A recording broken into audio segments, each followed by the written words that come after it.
Kulayan ang galaw. Ito ang temang magbibigay buhay sa ikatlong taon ng pakikibahagi sa pagdiriwang ng Bat State UTNEU Aras of Nasugbu sa selebrasyon ng pagdedeklara sa pamantasan bilang the National Engineering University.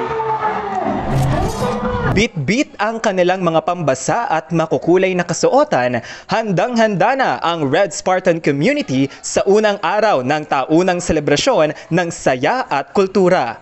Binuksan ang pagdiriwang sa pamamagitan ng isang kaaliw-aliw na aktibidad na may temang Danum, Splashing Excitement Through Music and Tradition.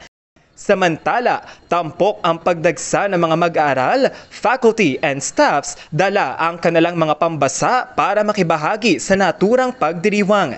Nasaksihan ang nakakaindak na Zumba dance moves na tunay na nagbigay ng karagdagang saya sa selebrasyon. Inaasahan na magpapatuloy pa ang kasiyahan ng mga inihandang programa buong araw hanggang mamayang gabi.